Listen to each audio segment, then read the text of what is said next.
Programme के जो उप प्रमुख हैं, उन्होंने क्या कि उनका नाम कार्ल स्काउ, उन्होंने भारत की जम के तारीफ करी है और उन्होंने ये भी कहा है कि जो बढ़ती चुनौतियां हैं इसकी, मतलब फूड को लेके,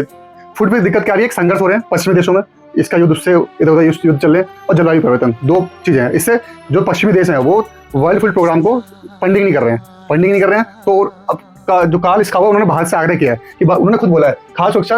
खाद्य सुरक्षा में अन्य देशों की मदद करने में सक्षम है, ये वर्ल्ड फूड प्रोग्राम के उप प्रमुख ने कहा है। उसके बाद जलवायु परिवर्तन में बताया आपको, उससे फंडिंग की कमी हो रही है और भारत की विशेषता को साझा करने के लिए उत्कृष्टता केंद्र बनाए जाएंगे। कि उन्होंने कहा कि भारत इतना मतलब एक्सपर्ट हो गया इस चीज़ में, इस चीज़ को झेलने के लिए, क्योंकि भारत पहले क्या करता था, दूसरे देशों से खाना मंगवाता था, मतलब अनाज मंगवाता था। अब हम खुद अनाज अपना उपजाते हैं और दूसरे देखो एक्सपोर्ट भी करते हैं, मदद भी करते हैं। जैसे कभी किसी में किया, कभी किसी में भूकंप आ गया, कभी हमने दे दिया, कभी जैसे हमने अभी गाजा में दिया है, बस जैसे बहुत देशों को हमने मदद की है। तो जो इनके चेयर में उप प्रमुख है उन्होंने ये कहा है कि भारत इसके लिए बहुत अग्रणीय है और भारत इस क्षेत्र में बहुत ज़्यादा मदद कर सकता है दुनिया की। तो ऐसी जो